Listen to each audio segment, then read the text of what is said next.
여러분 안녕하세요. 스파르타 신토익 스타트의 강의를 맡고 있는 박선영 강사입니다.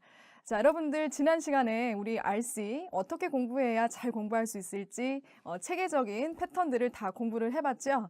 거기에 맞춰서 오늘은 계획에 따라 첫 번째 유닛 품사부터 차분히 공부해 보도록 해보겠습니다. 자, 일단 품사에 대한 개괄적 설명부터 같이 확인해보고 넘어가 보도록 해보겠습니다. 같이 한번 확인해 볼까요?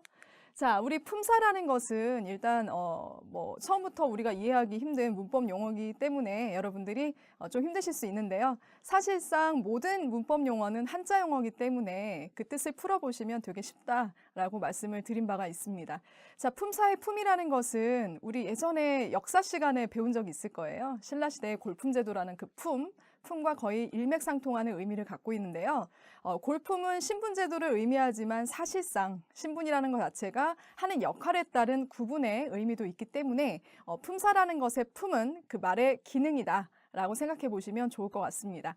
그래서 제가 지난 시간에도 말씀드렸듯 우리가 영어를 잘하려면 말로써 접근을 하셔야 되는데 말이라는 것은 한 덩어리의 개념으로서 자, 한 덩어리의 어떤 그 구조를 잡게 되려면 항상 하나의 기능과 하나의 의미 필요하다고 지난번에 말씀을 드렸을 겁니다. 그래서 의미라는 부분은 여러분들이 쉽게 생각하시는 사전적 의미를 생각하시면 되고요.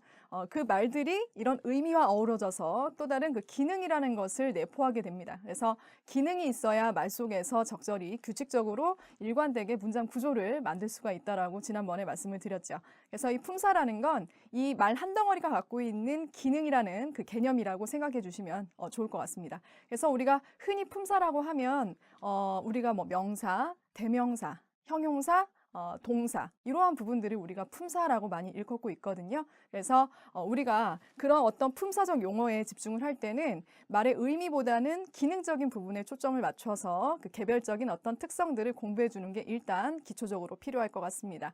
그래서 제가 첫 유닛을 품사라고 배정한 이유는요.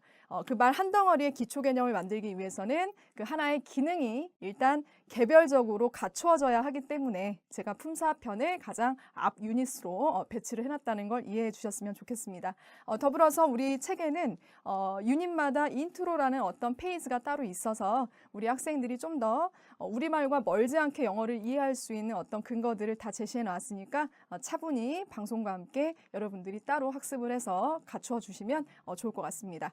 자, 그러면 바로 우리가 배워야 될 그 개별성의 기초, 기능이라는 것에 대해서 하나하나 일단 우리가 인트로 방식으로 첫 유닛에서 한번 이해해 보도록 해보겠습니다. 자, 보시면 일단 가장 흔하게 볼 수 있는 게 명사일 거예요. 자, 명사라고 하면 여러분도 쉽게 정의를 내리실 수 있죠. 명사라는 것은 우리가 흔히 이름명이라고 해서 보시는 바와 같이 사람이나 사물의 이름을 나타내는 기능의 말이다 라고 우리가 흔히들 알고 있습니다.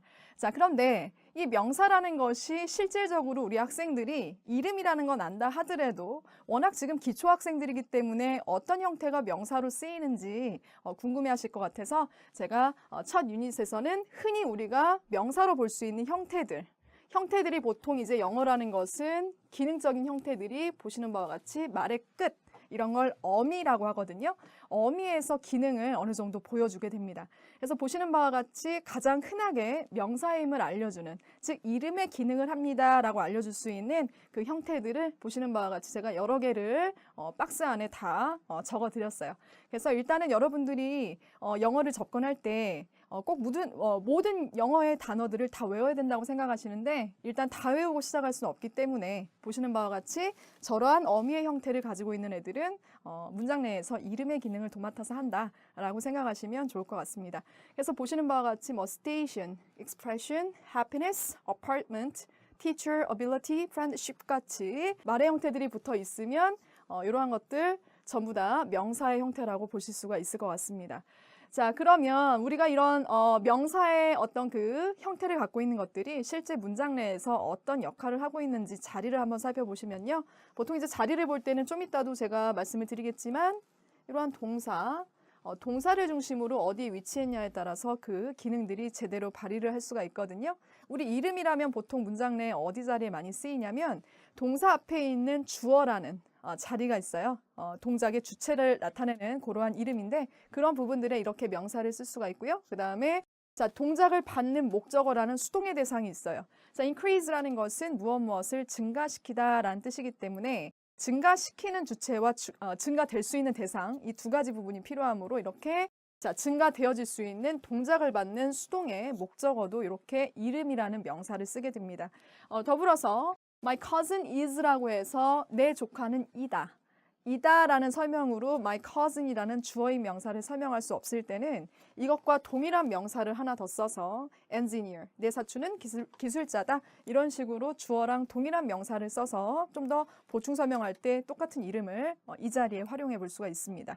자, 지금 들어보시는 설명들이 좀 생소하다 할지라도 계속 반복되는 부분이기 때문에 일단 처음 들을 때는 들어놓으신다라고 생각하시면 좋을 것 같습니다. 그래서 일단 명사는 이러한 형태를 가진 애들이 명사로 쓰일 수 있고요. 이름이고요. 이름이 제대로 역할을 하려면 동사 앞에 있는 주어 자리나 동사에 따라 필요에 따라 동작을 받는 목적어 자리 내지는 주어에 대한 설명을 더 해줄 수 있는 보충 설명의 보어 자리에 쓸 수 있다. 이 정도만 그냥 한번 들어두시면 좋을 것 같습니다. 자, 그 다음에 명사에서 또한 공부해야 될 게 나중에 명사편에 다 나올 거니까 오늘은 웜업 한다고 생각하시면 되세요. 그래서 자, 명사 종류에는 가산명사와 불가산명사 두 가지가 있는데요. 말이 좀 어려워지시겠지만 명사라는 건 사실상 활용할 때 이 수가 굉장히 중요합니다. 중요한 특성을 갖고 있기 때문에 이렇게 가산, 셀 수 있냐, 불가산, 셀 수 없냐를 우리가 나중에 꼭 가려서 써줘야 될 이유가 있거든요. 그건 나중에 명사편에 가서 하시는 걸로 하고 일단 이름은 제대로 쓰려면 가산, 불가산의 수가 필요하다라는 것만 일단 알고 들어가시도록 할게요. 그래서 우리가 실질적으로 명사의 형태에는 이런 수를 반드시 표현해야 되는 이유가 있으므로 우리가 보시다 보면 이렇게 규칙형과 불규칙형을 나눠서 가산명사일 때의 수 표현의 형태들을 다시 한번 공부를 좀 해줘야 됩니다. 그래서 일단 뭐 tion, sion, ness 이런 게 붙으면 명사다라는 것과 함께 이것들이 제대로 활용될 때는 수 표현이 필요한데 수가 될 때는 기본적으로 아시겠지만 복수의 s를 활용하게 되거든요. 그래서 요게 붙으면 복수, 떨어져 있으면 단수 이런 식으로 가산명사의 다양한 형태들을 활용해 볼 수가 있는데요. s가 붙을 때도 이렇게 일반적인 형태들로 그냥 바로 뒤에 붙는 게 있는가 반면에 보시는 바와 같이 취, 쉬, 스로 끝나는 이러한 명사들은 뒤에 s를 붙이기에 발음이 겹침으로 es를 붙여서 sees 이런 식으로 발음한다라는 규칙 정도는 여러분들 기초적으로 알 필요가 있을 것 같습니다. 그래서 뭐 보시는 바와 같이 ben치로 끝났는데 cheese 이렇게 우리가 발음하기가 힘들잖아요. 그래서 e를 넣어서 발음을 좀 구별시켜 준다는 거. benches 이런 식으로 dishes 이렇게 그 다음에 city라는 y로 끝나는 그런 명사들에는 i로 고치고 es를 붙인다. 지겹지만 일단 이런 형태에 익숙해지셔야 여러분들이 영어를 볼 때 좀 더 넓은 관점에서 볼 수 있을 거란 생각이 들어서 일단 대략적으로 한번 적어드렸습니다. 그리고 토익에 많이 나오진 않지만 보시는 바처럼 s와 상관없이 이렇게 별개의 형태로 어떤 그 복수형을 표현하는 그러한 명사들도 있으니까 이런 정도 있다라고 알고 넘어가시면 일단 명사에 대한 웜업은 끝난 것 같습니다. 자, 그 다음에 이제 우리 다음 품사로 한번 넘어가 보도록 해보겠습니다. 자, 명사 다음으로 만만한 게 대명사죠. 이름 풀어보시면 이름을 대신한다.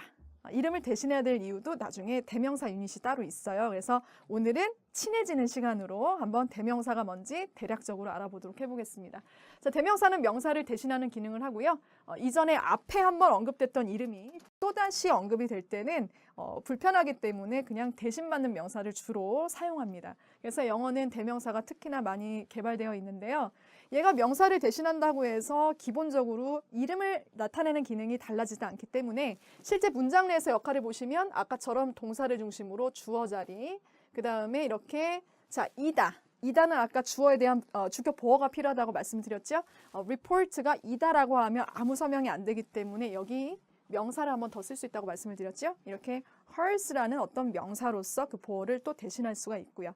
그 다음에 보시면 should believe in 이 동사는 무엇을 믿단데 믿을 대상이 필요하죠. 믿어질 대상 그 자리에 이렇게 앞으로 배운 myself와 같은 이런 다양한 대명사들이 명사를 대신해서 실제 그 자리를 같이 쓸 수 있다라는 점을 이해하시면 좋을 것 같습니다.